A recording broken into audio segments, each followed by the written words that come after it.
Hey everybody, hey Jim, hey Honey Bunch.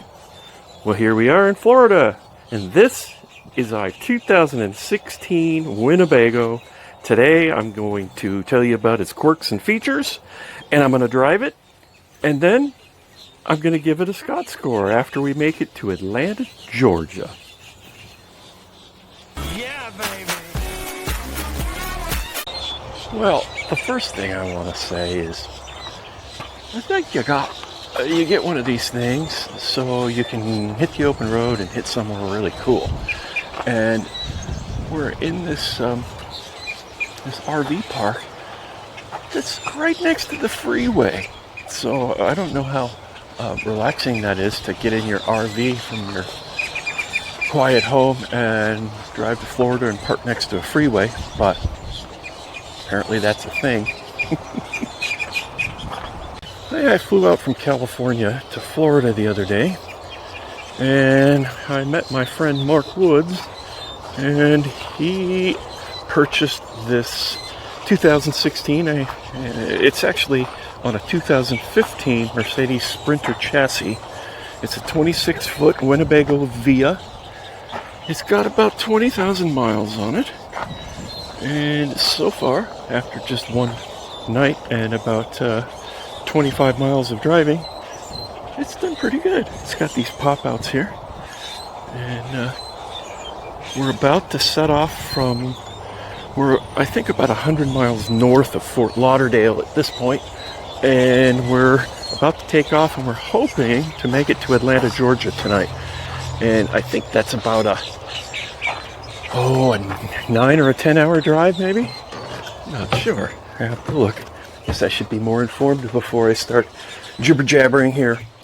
Anyway, it's a pretty nice little motorhome. We've already succeeded in stacking it up with all of our junk. This thing folds out into a bed with an inflatable mattress. I can put a table in there, or you can put a table in there if you want to spin both of these seats around. These steps automatically retract, and they make a lot of noise. It's got a fridge, which I don't understand why it's narrower than the cabinet. You've got plenty of space here for a bigger fridge.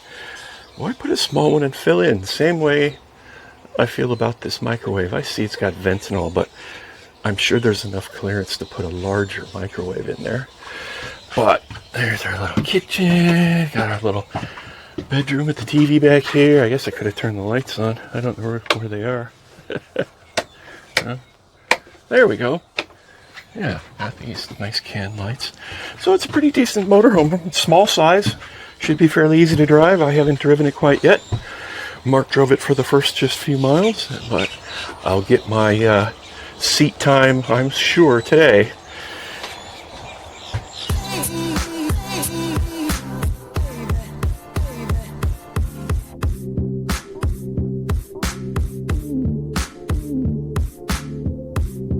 All right, we just fueled up.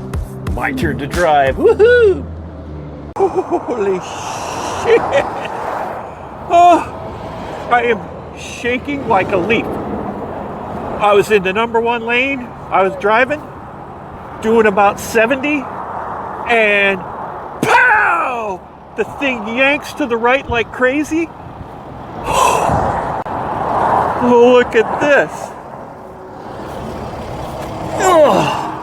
Right front tire exploded going 70. Ugh. Yanked pretty hard to the right. So here we go. We made it a couple hundred miles. The road trip from hell has begun.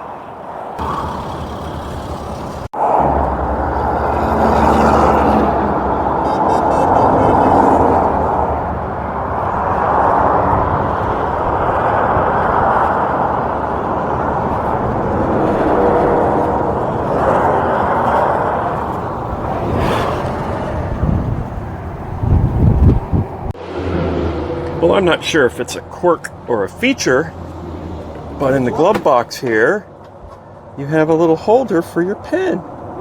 Okay, it's a feature. Well, let's find out how this is going from somebody else. Mr. Woods, I'd like to know, how are you feeling about your instant and early ownership experience so far with your beautiful new Winnebago motorhome. Now, we've always known there were going to be problems. And I think if Scott weren't driving over the posted speed limit, I wouldn't have this problem right now. But oh no, he has to exceed the posted speed limit, Interview's over. Interview's over. Yeah, so we're sitting here cooling our jets on the shoulder, just hoping that every semi goes by okay. I watched too many of those damn car crash videos, so just waiting for the impact here.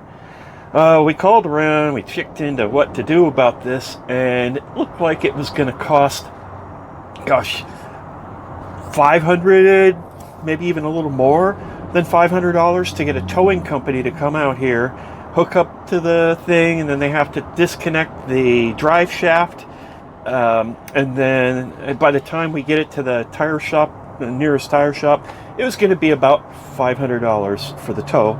And then a couple of tires for the front was going to be another about $500. So instead, we found a tire company that is on its way out here, hopefully, and they're going to bring the two tires and actually install them right here on the side of the road.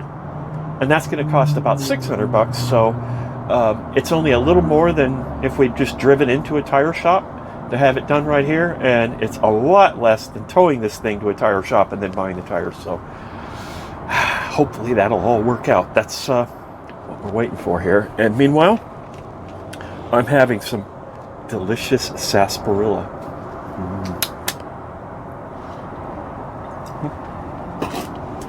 Yeah, so hopefully we won't get run into. Very lovely guy from the state of Florida just stopped to check on us, and he was going to offer to put our spare tire on, which we don't have, but then this guy has showed up and he's going to change both of our front tires, I think. Yay.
Well, the guy fixed the blown out right front, but we're having our left front replaced also, but rather than make him do it in, deadly, on the side of the road, deadly conditions, we're going to actually go to a little parking lot off of the highway so we can get the other one replaced without killing the guy that does it.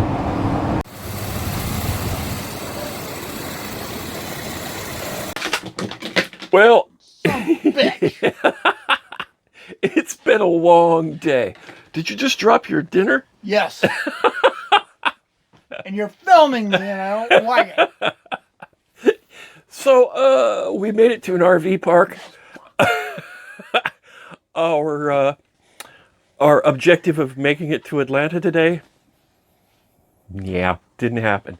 But we learned a little bit about this motorhome, and we learned a little bit about how to get flat tires repaired, and Mark's learning a little bit about throwing his cleaning up deer on the floor. And I was hungry. Hey, tomorrow's another day. We're about 300 miles short of our objective today, and Only 204 hours. 255. 255 miles short. So, we still have until, I think, Thursday or Friday of next week to make it to Tucson. So we're still doing okay. But, hey, there you go. That's the beginning of our road trip from hell. Thanks for watching. Not a road trip from hell. It's not a road trip from hell. It's a road trip from heaven. I'm here with him, and I'm going to keep things good. I've got a halo. Yeah. Yeah. He's got a halo. Good night.